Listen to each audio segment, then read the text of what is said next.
Hello, and welcome to Homeschool Moms Unfiltered. I'm your host, Amanda, and my amazing co-host is... Hello, I'm Meagan. Hey. All right, so we are your source for messy, imperfect homeschool life.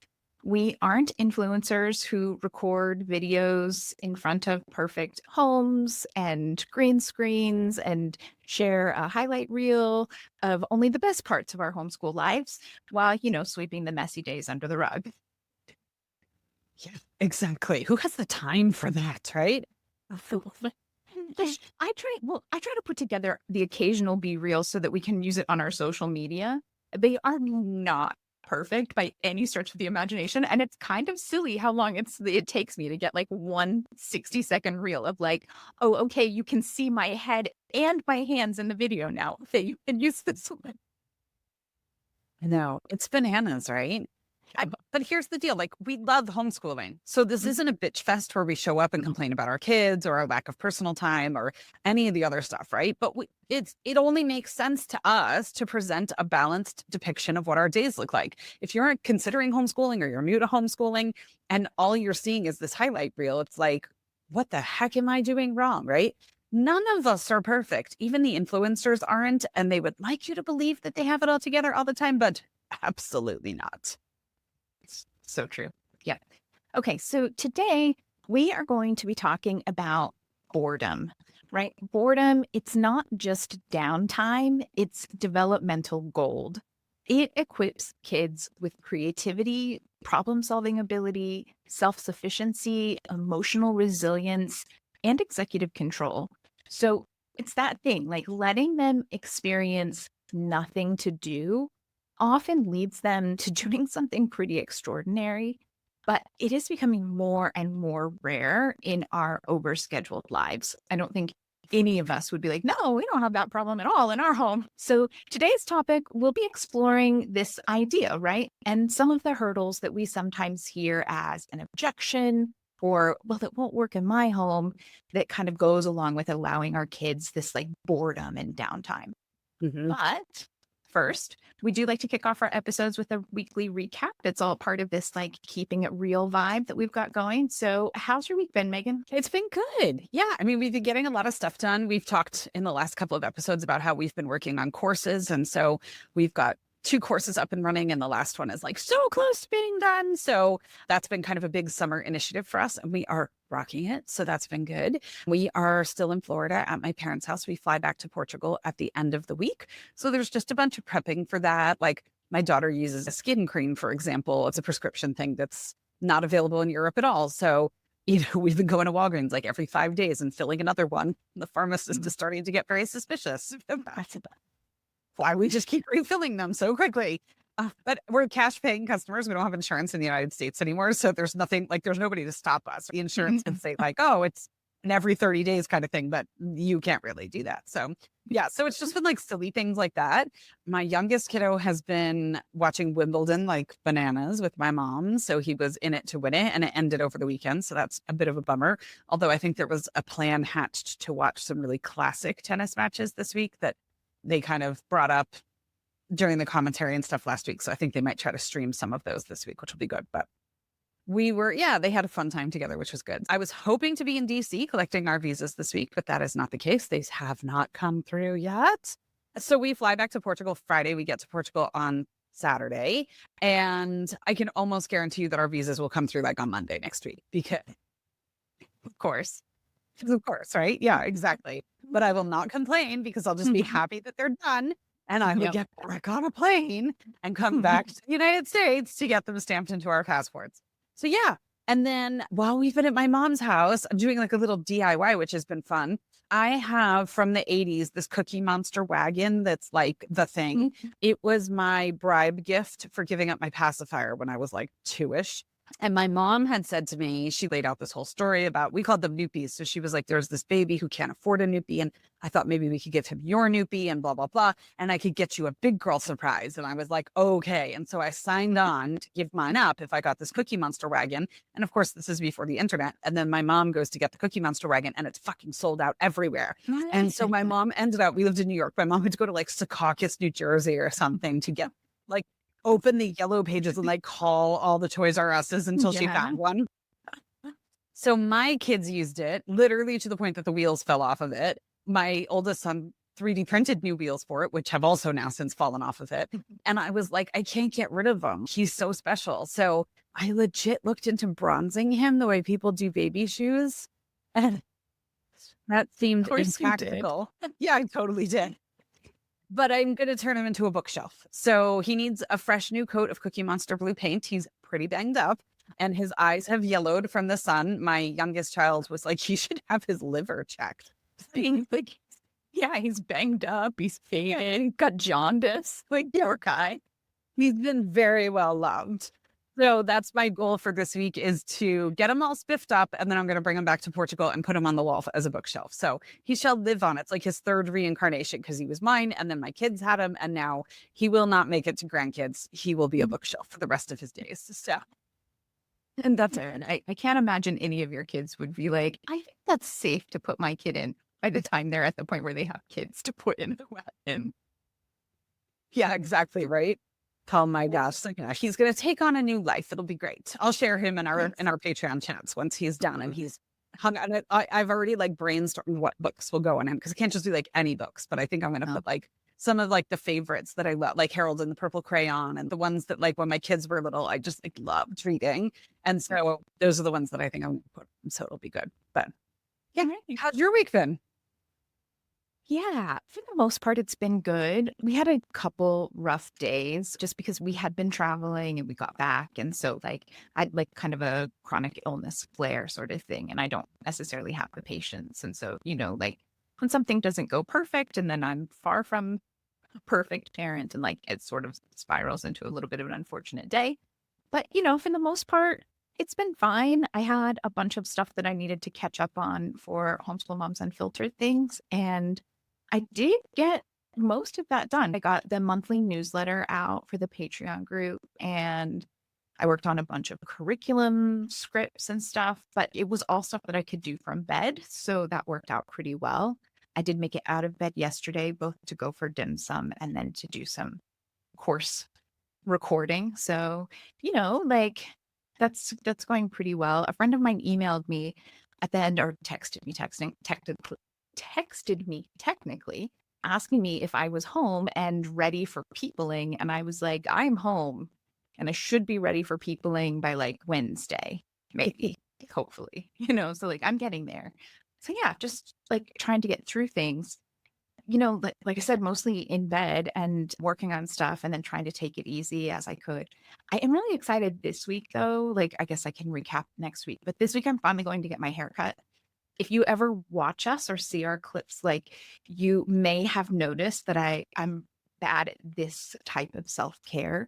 And so my hair has been getting longer and longer since we started this podcast over a year ago, because I have not cut my hair in that entire time. I just haven't gotten around to it. Like my stylist, she's great, but you have to message her like 3 months in advance before you want the haircut. And that's just, I don't know, it just kept falling off my plate. So I'm finally going tomorrow after like 18 months or something ridiculous. So that'll be good. I'm looking forward to that. But yeah, things good.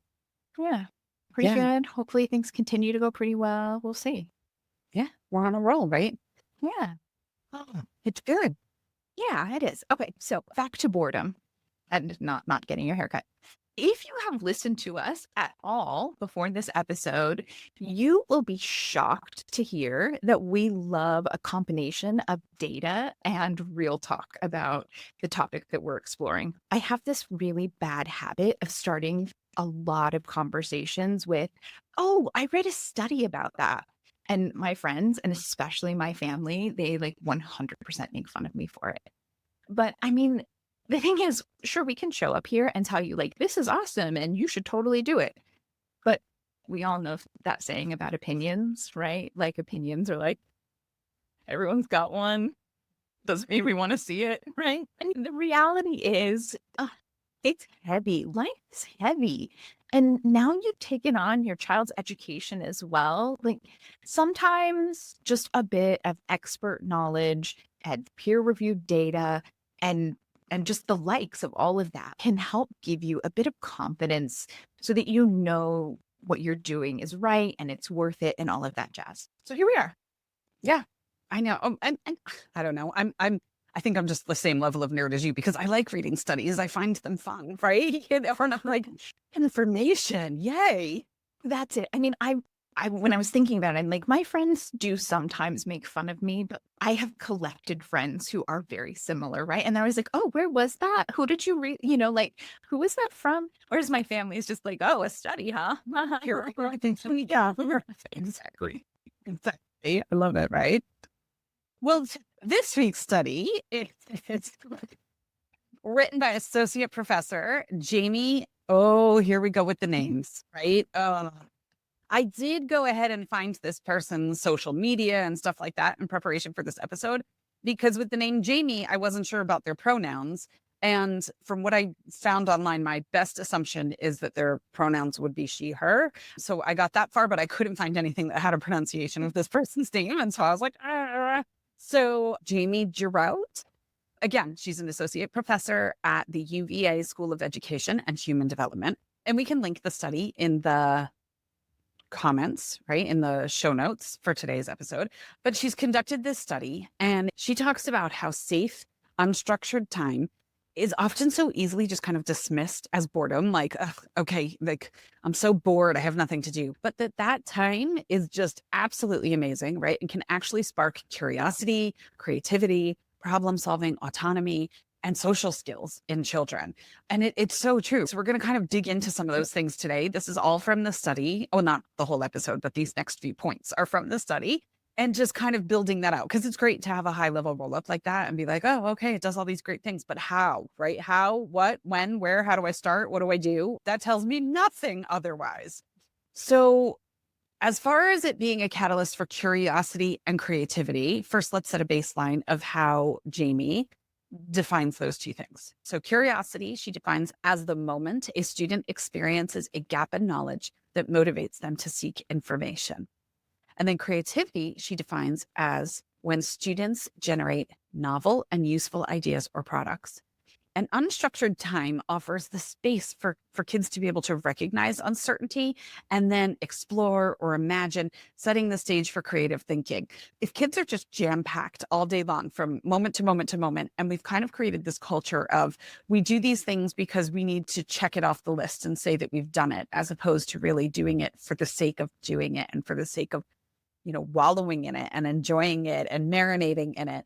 When we have those timeframes, that's when you do have that ability to be like, I don't know the answer to that. Let's look it up. I mean, I have a book club on Fridays. Amanda's kiddo is in it. And we Googled, I showed up to that class prepared, right? I had tons of all this kind of stuff. We Googled 3 or 4 things in the class as a result of stuff that came up that the kids brought up. And it was like, I don't know. Let's look it up and see. Let's see what that's all about. And so allowing that freedom of exploration is just so fantastic. Well, right. And that goes into the next point, this idea of modeling and helping kids learn how to do this and develop it. So Jamie also talks about the importance of scaffolding with light structure. And so some general ideas that were suggested are things kind of like, oh, maybe build a fort, or why don't you make a fairy garden? And it's this kind of idea where you're helping kids get started on something without telling them, like, do this. You're not telling them exactly how to do it. You're not telling them exactly where the materials are or what to use. Again, you're supporting. It's that scaffolding with it.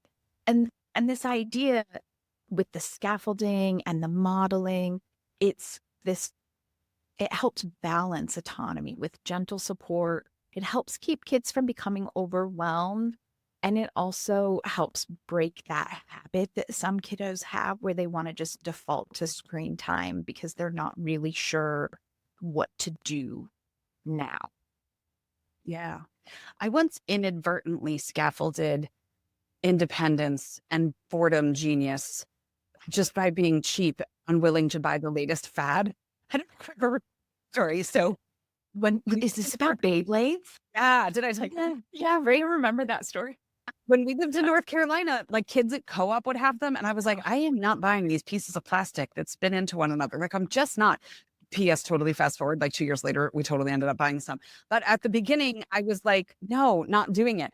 And my daughter was really, really sick one week, like shocked she didn't end up in the hospital levels of sick. She was so sick. I literally sat there for a week and dripped water into her mouth through a straw. And the pediatrician was like, that's the only way that kid stayed out of the hospital. Cause she goes, I totally thought we were going to end up having to admit her. So she was my sole focus for the week. My two boys were on their own. And because I couldn't buy the Beyblades, they invented them. And they invented a whole game structure and this whole thing. And it was hilarious. But the best part was, my favorite part was like at the end of the week, once Astrid started to feel a little bit better and she had like consumed a milkshake or something like that, right? And I was tucking Liam in and I go, I'm really sorry that I ignored you a whole bunch this week. When you were sick and you needed me, I'd spend all that time with you and, this and that. I had like a little bit of mom guilt, And he goes, he looked at me so shocked and he goes, I had the best week ever. And I was like, he goes, yeah. He goes, sometimes the screaming would be a bit much because Astrid was in so much pain. I mean, just brutal pain that she was just like, she would just scream when her Tylenol or her breath. He's like, sometimes the screaming was like a bit much, but otherwise I had the best week ever. They had so much fun just being left to their own devices to create this whole imaginary world. And I was like, great. So sometimes just by not agreeing to buy the thing that they're hell-bent on having, if they're that hell-bent on having it, they'll figure out how to make it or improvise it or create their own version or whatever. It's pretty funny. Yeah. So it's true. My kiddo's super into Legos. We've talked about that before. And we have gotten to the point where now he gets Legos for specific things. We'll buy sets or whatever. But for the most part, he gets quite a bit of cash money from family and for different things and stuff. And so he's having to start saving his money and buying the ones that he wants. But he really doesn't like spending $100 or more on a Lego set. So at this point, he's thousands and thousands of bricks. And so it's that thing. He will get a catalog, he'll look the pictures up on his computer, and then he makes it himself. And not only has he saved money, but he has done amazing work, right? I mean, the amount of creativity and spatial awareness and just all of those things that comes into figuring out how to make this without the right pieces and the instruction manual. It's amazing. Yeah. It's so cool, right? And there's our next point from the study talking about the skill development beyond academics. There's so much learning in all of this, the ability to problem solve and critical think and all of that. And, I feel like in the 50s, 60s, 70s, even in the 80s, kids, they just went outside and played, right? And they just had they had oodles of unstructured time. And for better or worse, I mean, let's be fair. There's a whole lot out there right now about how kind of like my generation, especially I'm Gen X, and, maybe even the generation before me, like we were, babysitting our siblings by the time we were like 7 or 8 years old. And we were, kind of put into these adult situations at a much younger age than we should have been. So there are definitely pros and cons to how we were growing up. But it was interesting because my kids had that. The block that we lived on was just like this throwback to the old days where the kids are outside from the moment the sun came up till the moment the sun went down. And they would come up with the most whacked out games ever, smashing rocks and, sweeping up leaves with toilet bowl brushes and like whatever. I mean, they would come up with like the most random things to do with themselves. And it took this collective effort of coming together and making a plan and gathering supplies and creating structure and boundaries to all of it and whatever. I mean, there was so much learning to it that was unbelievable. So, I mean, you brought up an outdoor fort, right? If they are doing an outdoor fort, they're learning spatial reasoning. Like they have to figure out how to get it to stay up, right? Maybe they build it and they're on the inside and now they're stuck on the inside because the opening is big enough, or they're stuck on the outside and they got to figure out how to get it in. Yeah. If they're doing it with friends, like I mentioned, there has to be that social negotiation that comes through it to collaborate and come up with all of this. So there's just so much that's there. I mean, even in those days when my kids were, living feral outside in the street outside of our house with all the neighbor kids, I mean, it was hilarious. They would all kind of like pool stuff together and be like, I'm hungry. And somebody would come in and take a bag of chips from our house. Some kid would bring out the water from their garage fridge. There is this pooling together of resources and cooperation that happens. And it's just, it doesn't happen if they're super structured. And, it's like I wake up and then I have tutoring and then I go to, Taekwondo and then I have a Girl Scout meeting and then I have piano. And then I like, where does that come in? Like, it's great to be able to expose your kids to different things, but there's got to be that balance, right? Of boredom versus doing the things they want to do or that you want them to do, or structured activities? Yeah. Well, and I mean, there also has to be a little bit of awareness about whether or not you're being a helicopter parent. Are you the parent that's like, I make sure I've got apples and I've got individual bags of chips and I've got, cheese sticks and I've got all of these things and they know they have access to them. So I'm going to leave it up to them to figure out when they're hungry and to share and create their own potluck picnic with the neighborhood kids. Or are you going to be the mom that's like, well, it's afternoon and they haven't had a snack. So I've sliced up oranges. Here they are, kids.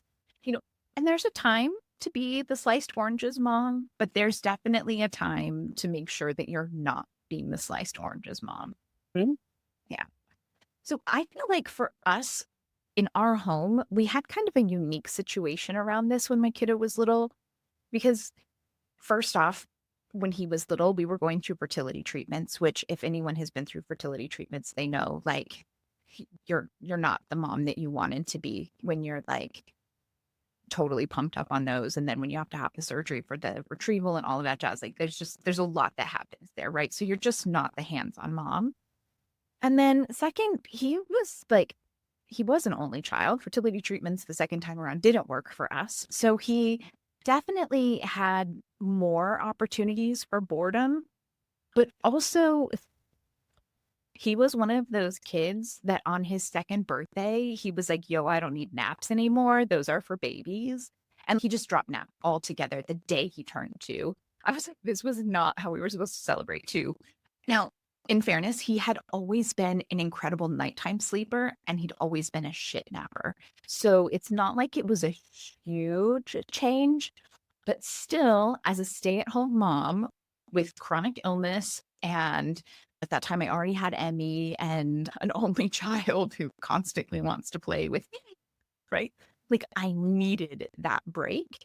And so we implemented quiet, relaxed time in the afternoon, which, was like a couple of hours. It started out a little shorter than that because that's a lot for a 2-year-old, but we got it up to 2.5 hours in the afternoon when he would normally nap. And again, we called it quiet, relaxed time because I had these grand plans that it would actually be quiet. In reality, I ended up like setting up a Montessori style toddler bedroom for him. So it was like super safe and he couldn't really hurt himself too much.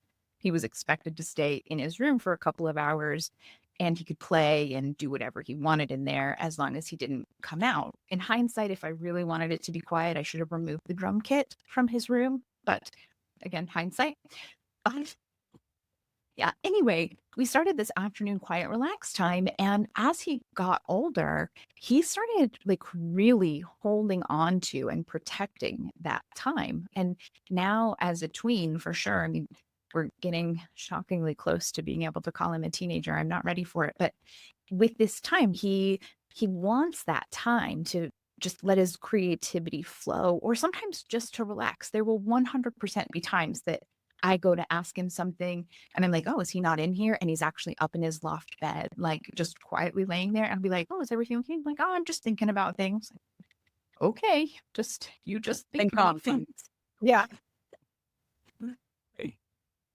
So how about you, Megan? You talked a little bit about it, but do you feel like you did a good job of prioritizing this in your home when your kiddos were little?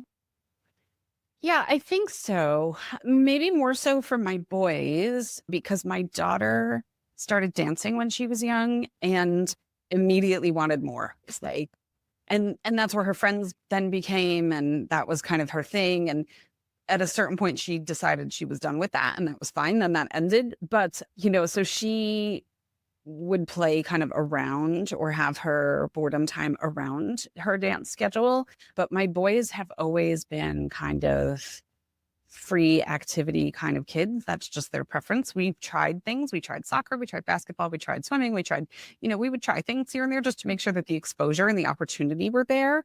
But generally speaking, like even my 13-year-old to this day, he's like, I do one thing a day. You're going to have to prioritize what that is. And so it was funny because last Tuesday I was trying to convince him to do something. I forget what it was. And my parents had already said we were going out for pizza for dinner. And he was like, if I'm going out for pizza for dinner, that's my activity. Like, that's it. And he goes, I understand that pizza is a non-negotiable because it's a family dinner. So then your thing can't happen. And I was like, okay, no problem. Like, Yeah. So yeah, I've always been a big fan of that and kind of minimalism with toys as far as not a lot of lights and batteries and sounds and, just a bat and a ball or a bicycle or sidewalk chalk or whatever it is, just kind of very simplistic because then you have to figure out what to do with them. And I think that brings up a good point, though. Like, your boys tend to be a bit more introverted than your daughter, right? Mhm. And so, for anyone who's listening, I really encourage you to think about that and remember that just because you have an outgoing kiddo, an extrovert, it doesn't mean that they shouldn't still have this boredom time. It's definitely a shift, and it can be hard for them too. We're going to talk about that a little bit more. But again, it's important, even for your extrovert, to be like, okay, we're not going to go to the park and hang out with our friends or, do this or get online and play a game with our friends. You need some time that's just you to be bored and just be like, what am I going to do now? Like it's important. It's important for development. Yeah, for sure. I totally agree. So, some tips if this is a brand new world for you, and maybe you're just stepping out of traditional education where your kid started their day like they've been shot out of a cannon, maybe went to aftercare, maybe went to extracurriculars, then came home, had homework, got a shower, family dinner, read a book, go to bed. And you're never been right. That thing has never, you're like, I don't even know how to begin what you're talking about here. Yeah. Or like our whole day is my kid sitting around being like, I am bored because suddenly they aren't like on this crazy schedule being dictated by a teacher and like hordes of students moving through the hallways together all the time. Yeah. I mean, that would be a huge transition for kids if they've been in that environment, especially the longer they've been in that environment. So it's really tough. So, yeah. And I think it's interesting because we have a course about preschool and kindergarten and what an age appropriate, developmental appropriate approach to those two kind of phases of life are. But it was interesting because I was having a conversation with somebody about what has happened with kindergarten and how it has accelerated so much. And one of the interesting things that we talked about was so many kids go to preschool because you have more and more working parents. That's just become a trend that has continued to grow over decades. And preschool costs like a mortgage payment, right? It's that shit expensive. And so I feel like in order to justify in a way that fee, which for me, the justification for that fee is that you keep my kid alive and safe all day long and happy. That's the end of it for me. But that's not what it is, right? It's like, oh, well, we're going to do crafts and we're going to do this and we're going to do that. And we're going to teach them the alphabet and they're going to do self-portraits every month. My kid, when they went to preschool, every month they did a self-portrait. And then at the end of the year, you got like this flip book of how they've progressed to knowing that they have two eyes, and all this stuff. And so it's interesting because when we talk about what kids used to learn in kindergarten, most of the kids have that already because they've been in some sort of daycare / preschool setting where in order to keep these kids occupied all day, that's what they did. So now everything is trickling down and accelerating. But yeah, so it's really hard because some of these kids, like since birth, basically have been occupied all day long. And I'm not saying my kids went to daycare too. I worked full time. I'm not saying, how could you make that choice for your child? You've screwed them up for life, right? We do what we have to do. I mean, I cried under my desk more times than I can count about leaving daycare. It's just part of the job. But any time is an okay time to step back and kind of start to assess what you might be able to pull out and what you might be able to remove. I, like you said, Amanda, wouldn't go from like 100 to 0 in a day and be like, entertain yourself all day. They'll implode. They have no idea what to do, right? So I would think just starting with like small pockets of time and like you said, scaffold those pockets of time so that they have an idea of what they might use it for in the beginning. But maybe you just plant the seed of the idea and then they grow the seed as opposed to you structuring the entire thing. And then you can continue to grow and make the times longer or give them a little bit more freedom or stop giving them the idea or give them even a half-cooked idea to back some of that off. Yeah, no, for sure. I think that's totally true. Okay, so we have more to talk about. But before we do that, Meagan mentioned it, and we do just want to make sure that everyone listening knows we now have courses. I'm super excited. We have online courses. They are video based. They come with a workbook. Well, I suppose you could do them in a day if you were really like, I actually have a free day and I'm going to bust this out. But they're kind of designed to be like a week each so that it's like easy to slot in around all of the other stuff you have going on. We have 3 so far. There's a Homeschool 101, No Panic Boot Camp. There's Preschool and Kindergarten Reimagined, which is the one Meagan had mentioned. And then we're putting the finishing touches on a guide to picking curriculum, especially secular inclusive curriculum for all ages, right? So kind of first grade through graduating high school and even some college classes that we're going to talk about. And so it's just that thing. We want to make sure that people know about it. You can check it out yourself if you're at a point where you're like, oh, I think I want to do this and I want a little bit more. Or if you've been doing it for a little while and you're like, oh, I just feel like I need to be a little bit more intentional, but I don't know how, I don't know where to start. You could do one. We have some bundles that saves you a little bit of money. I'm going to be honest, if you're listening to this, the day this airs, they're available, but we've got some of our Patreon members beta testing them for us right now, just to make sure that the workbooks print correctly and like the course distribution software that we're using runs smoothly and all of that jazz. So in the next couple of days, though, like for sure, any tweaks we need to make, they'll be done, but you can log on and get started whenever you want. We would be super excited. Truly, we're like, I know we made them, so like, what does that mean? But we're really proud of these resources. We have both. I'm sure if you're not listening to us for the first time, you know that we have both taken a fair number of online courses. And we have pretty strong opinions about a lot of things, including what makes a course like worth it. None of us have time to waste or money to waste. And we wanted these to not only be worth your time, but to feel like they're a really good value. And like, obviously, I'm pretty biased because I think we totally nailed this. But I will also say that the initial feedback from our testers is like super positive and like enough that I totally drank to it. So for sure Meagan didn't. She's not a drinker. I was like, oh yeah, we nailed that.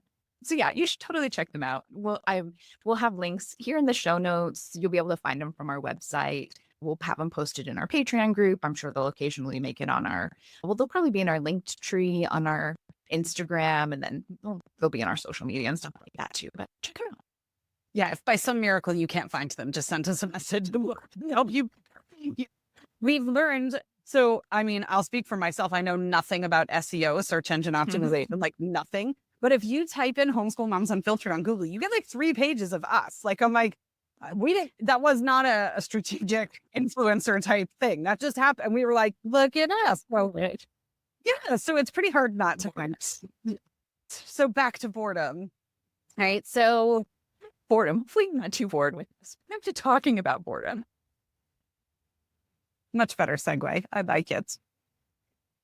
Are you still awake? Have we bored you to sleep yet? Oh my gosh, I'm telling you. All right. So I've had conversations with parents about boredom before, whether it's in coaching sessions that Amanda and I have done, or just at the park or at a world schooling event or whatever. And there's 2 main objections that we typically hear. And Amanda and I were like, yes, these are the ones we hear the most often, right? So These are the ones we wanted to talk about today. And this first one, I totally get because I have 3 kids and they are within 3 years and 9 months of one another. So you were busy. I was busy. I know. Not out of your mind, but that's a whole other.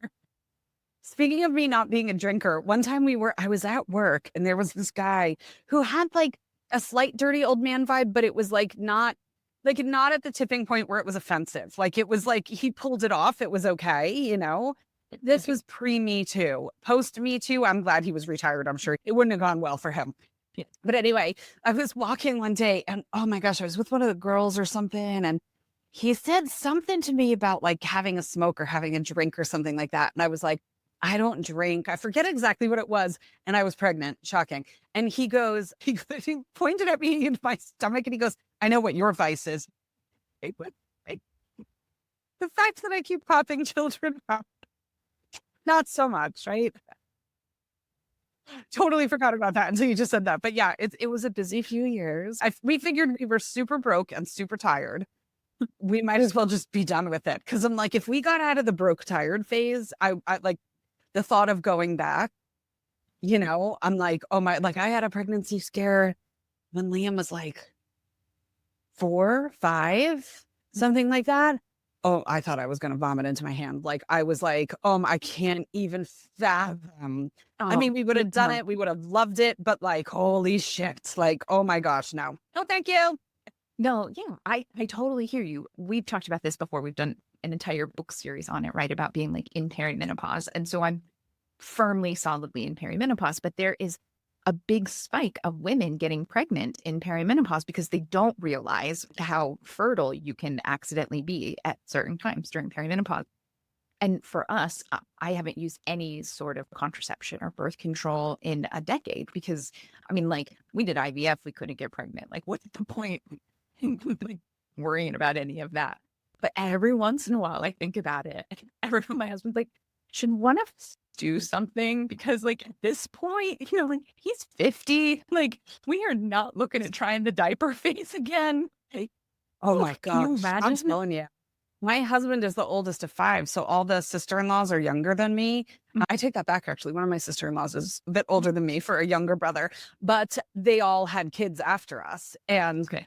like right before COVID started, my sister-in-law had a baby and she was like, do you want to hold him? And I was like, not really. But like, how do you say that? I was like, then they start crying and I don't know why they're crying. Like, no, I'm good. I have teenagers. I'm good. You enjoyed that. Okay. So yeah, right. So I totally get the sibling situation because we had a hairy, like, first 4, 5, 6, 7 years, right? I will say 6, 7. 17 now. I will say though, so I was an only, right? Or I am an only. And so I raised the kids with this messaging from the time they were old enough to hear, like, do you understand how lucky you are to have one another? This is your support network. These are your friends. This is your community. You guys have one another. And this is a gift that you have that so many people would love to have. And so this is it. And they really have, I have to say, they get along and they're friends. So as much as they do have their moments every once in a while, generally speaking, I don't really have like a huge sibling thing. I think I just like kumbaya'd them into submission by like loving having siblings. It was like a whole thing. But I do get that that's more common with siblings where people are like, if I give them unstructured time, they're just going to fight. They're going to want to kill each other all day long. And then here I am having to navigate all of this. And so I do get that. So I wonder, again, I have siblings, but I was 6, 7 years older than my siblings by the time they came around. So we had a very different relationship than a traditional sibling relationship. And I have an only. We have been foster parents and we do a lot of those kinds of things, but that's a different dynamic for sure. My kiddo, has always been very loving and supportive and helpful in those situations. So again, it's not a typical sibling situation. But I was reading something on Facebook just recently about a parent who was saying, I've actually found that when I'm close by, the kids fight far more because they know I'll intercede and like tell them who's right and who's wrong and like be the final decision maker. And when I'm not there, they actually work better together. And so she's like, I've done a little bit of spying and I've decided that I'm going to leave them to their own devices more often because they figure it out better. And I was like, again, I have no firsthand knowledge of it, but I think it's worth thinking about if you've got kids that tend to like argue and bicker, especially around you, because they're waiting for you to be like the decision, like mom will be the tiebreaker, or mom will be the final say. I mean, maybe if you're not there, like a little Lord of the Flies action. I mean, maybe not full Lord of the Flies action. Right? But I mean, the reality is conflict is uncomfortable, but not always bad. Like you're saying, if you're not there to intercede, they learn how to negotiate, they learn boundaries, they learn emotional regulations. My kids are really good with one another as far as like knowing when another one is going to go over the edge. Not even because of something they're doing, but just they're too tired, they're too hungry, whatever. And they can like kind of sense this thing that like, oh, that one's about to fall apart or that one's about to blow, right? And they kind of know. My oldest is like magical at navigating my youngest and making sure he can just like, pull him back in when he can sense that he's starting to unravel, right? And he's like you remember the dog whisperer? He's like the Liam's It's just amazing. So it can happen. I mean, learning to coexist in unstructured time is a super important skill. It's like any other skill. It's going to take practice. It's going to take coaching. And yes, you probably will have to get involved more in the beginning. But like most things, as you build that scaffolding, less and less involved, hopefully. So, I mean, there are things you can do. You can create a conflict game plan where you're kind of, if there's arguments that you know are going to be a thing, role play them ahead of time. There was a post, I don't know if you saw it not that long ago. I think it was in the Traveling with Kids Facebook group where this parent was like, is it just me, or every time you get on a plane, do your kids just fight mercilessly about who's going to sit by who and who's getting the window seat? This thing, right? When you're a certain number, you can't all sit in the same row. And then of course there's only one window and nobody wants the middle and all that kind of stuff. And so she was like, does anybody else have this? And I'm like, I genuinely don't, because everybody's kind of pretty good about rotating, but my kids are probably way older than hers now too. Yeah. But I'm like, okay, so it would be one of two things for me. Either we'd create a rotation chart where we all had a family meeting. We created a chart as far as how the structure is going to go, or it would be a family vote. And we'd all agree that it's like one of our fun things to do, that when we get through security, we pull out of a hat. And whatever you get, you get. But the kids need to be involved in that decision making and that planning. But if there's a constant source of conflict, root it out. Don't just keep banging your head against the wall. Like, why is it always like this? Like, put a place in place. Imagining you, like, every trip you take, you booked it so you had 3 legs each way. Like, every kid got a window on one leg. Well, and now that we've reached teenager stage, the aisle has become really good because my boys are so tall that they're like, Aiden especially, he's like, I need an aisle. I'm short. Okay. Like, so and my family, they're all at least like 5'9" and above. I'm the only one that's coming in at 5'3", 5'4" on a good day. So even though I was older, when I was growing up, I always got stuck in the middle. And it was back, I can remember when we had like a station wagon or something, in the middle seat had the hump, where you like, and I still had to deal with it, right? Because my brothers fought all the time. And so I was stuck in the middle to make sure that they didn't fight with each other. And I thought that that was going to be done. But now that I'm a grown up and I have one kid and my husband, the kid always wants the window and the husband always needs the aisle because he's taller. And so I'm back in the middle seat. I'm forever stuck in the middle seat. The curse of being short. Pull out of a hat once you make it through security. There you go. I'm just saying. Right? Yep. Problem solved.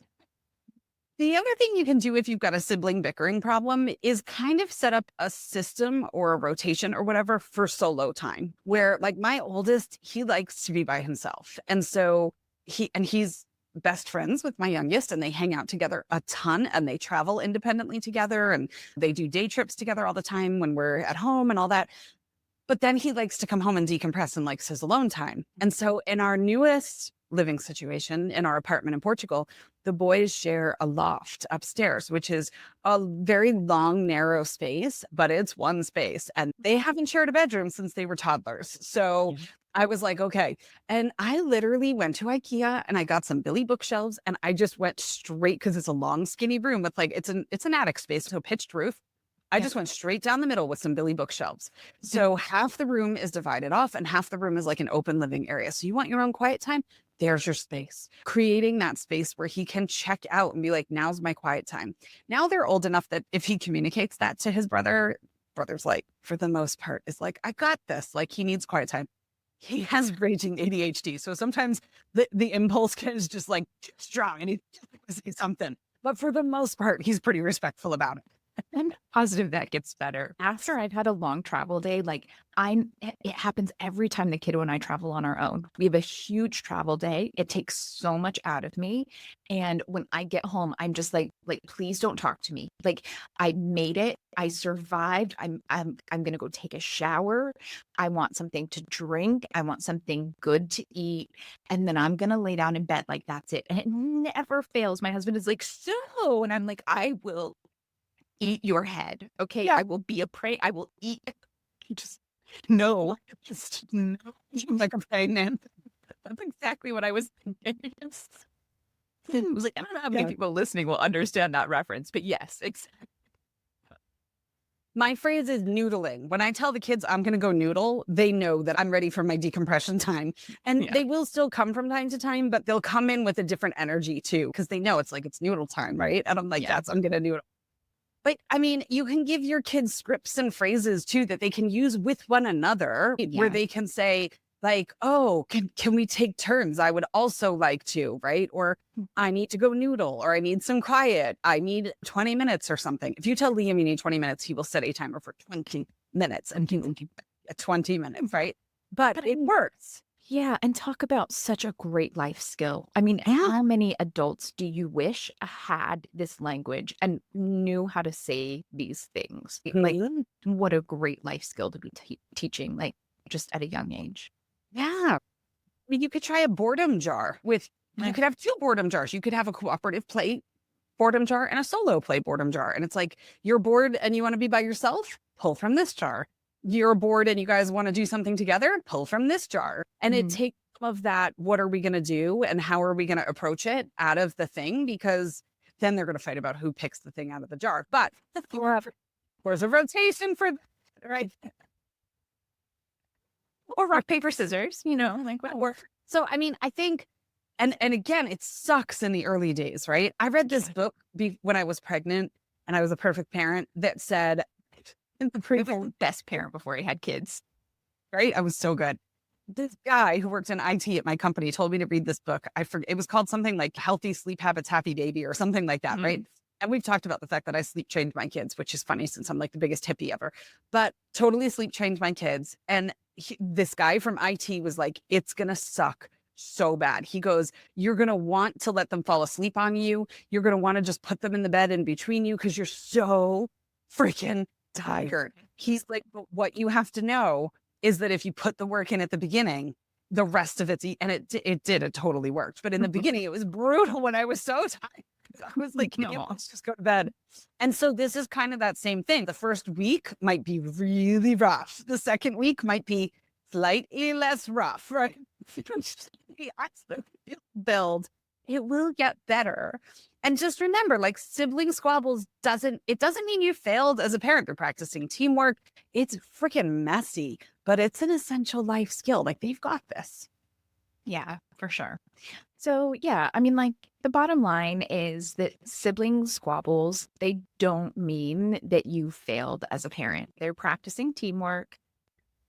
Messy, but essential. And I think it's that thing too, in this day and age, I think many of us who are parenting know and understand better that conflict is essential. It's essential in human communication. You have to have conflict so you can have resolution, so that you have stronger relationships, and then you move forward. It's a cycle. It's actually like an official, if you've ever studied that kind of communication, it's like an official step in interpersonal communication is conflict. So just because there's some conflict, it's not a bad thing. It's only a bad thing if you handle it poorly. Yeah, good point. Man. All right. So the second objection that we kind of mentioned is this idea, like, when I'm not entertaining them, they have no idea what to do. And I feel pretty confident in saying that this comes up with siblings. I know for sure it comes up with an only. There's definitely with an only, when they're little, especially, they rely very much on the caregiver or the parent as like their primary playmate. It's necessarily a bad thing, but it is worth having like a mindset shift on it. So it's that thing, right? It's not that your child is incapable.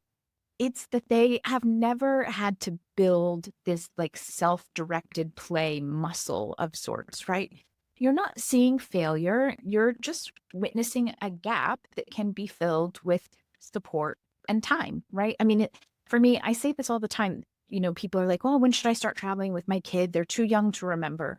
Well, for me, if you can afford it, even just day trips or short trips, like traveling with your kid, you start teaching them from a young age how to be a good traveler. I feel like it's a skill that's no different than teaching them how to use silverware or teaching them, all of these other life skills. And it's the same with independent play and this how to fill boredom and what to do with boredom time. They need to develop this skill. And there is this thing it's called a boredom tolerance. It's developmental. It needs scaffolding, just like learning anything else. You have to teach your kiddo how to read. A lot of times Meagan just was like, hey, here's a book. But most of us taught our kids how to read, right? Most of us taught our kids how to ride a bike. Most of us taught them how to climb up a slide and then go down it, right? Like we do these things and we just think like, oh, well, that's normal. It's the same with teaching our kids how to be bored and how to make that boredom, useful, right? Like it doesn't just have to be wasted time or like veg out in front of the TV time. And so some of the things you can do for that is, again, this, we talked about it before, but kind of like this structured, unstructured time where you might give them a suggestion or you might give them a few open-ended suggestions to choose from. You might say, maybe you can build with blocks or draw, or would you like to make a card for someone? And give them like some things to choose from where you're just, again, you're scaffolding, you're helping get it started. And then you're going to give less and less of that as they get better at this skill. You can create a go-to list. We 100% have this. It's a list of things. We put it together. We sat down, we talked about things that he might like doing when he's bored, projects that he wouldn't necessarily turn to, that he doesn't think about, but that he wants to do. And it's in our living room. It's on the wall in our living room. And so when he comes to me, because let's be real, he's still, as much as I think he's awesome and he's great at this, like there's still times where he's like, oh, I'm bored. And I'm always like, well, you've got two choices. You can go look at the list, or I'll give you some schoolwork to do. I'll give you something educational to work on. And the reality is at this point, we have done this enough, right? We've scaffolded on this and we've built it together. We've modeled it enough that sometimes he's like, yeah, can you give me something to do? I'd like to learn something, but I don't know what I want to learn. And other times he's like, oh yeah, let me go look at the list. See you later. I'm like, Pete, you stay right there. I'm good. Exactly. And then the other thing, and again, we kind of mentioned this, but just if they really don't know what to do and you're struggling with this, start with short goals. Start with 15 minutes. You can even set a timer, whether that's an Alexa or something like that, that's going to let everyone know when the 15 minutes is up. Or maybe it's one of those visual timers. We've just talked about it and suggested them before, where the time kind of counts down so the kiddo knows when they have finished. And you can start small and build this muscle, build the ability. We do not expect you to be able to start at 2.5 hours like our quiet relax time in our home. That's completely unrealistic. It certainly didn't start there when we were doing it in our own home. And it's there now with a tween. So start small, build on it. It really is worth it. Yeah, I totally agree. So look, I think the bottom line is helping your child learn to occupy themselves. It is a gift. It's not a withdrawal of support. It's not a failure as a parent because you refuse to get down on the floor and play with your kiddo. It's an expansion of their independence. And it's hard to figure out how to do it, but it's totally worth it. I laughed a little because in my less stellar parenting moments, which we all have, sometimes they'd be like, can you come? And I'm like, I birthed you playmates. You're not. Like, I've been busy all day. I'm noodling and I birthed you some playmates. Could you please? But so you're like, it's not that you're not willing to get down on the floor. Oh yeah, some days I was not. Well, but the thing is, but that's true, but they can totally overlap. I mean, that's kind of the point. You need time, but they also need to develop this skill. And you didn't teach your kids to use silverware because you refuse to feed them anymore, right? Like you just taught them to use silverware because that's an important part of growing up. Like you're not going to go with them to college and be like, open up for the airplane, Tommy. And I think you taught them silverware because it was important for them to know how to use silverware. And it did help that you were actually able to feed yourself a warm meal at some point. It is the same. Like, this is the same kind of skill. I like that. That's fantastic. Oh my goodness. All right. So we're about to wrap up for the day. But if you are not already over on our Patreon, and I don't mean a paid member of our Patreon, I just mean on Patreon. We are there. You can follow us for free on Patreon. We put out stuff for free members. It's kind of our way of just being able to put out communications. That's where we found our testers. Amanda was saying earlier, our course testers are from Patreon. You didn't have to be a paid member. It was just an open call. Whoever follows us and is interested in jumping on this new adventure with us. So come and follow us. Amanda puts out a newsletter that I just love.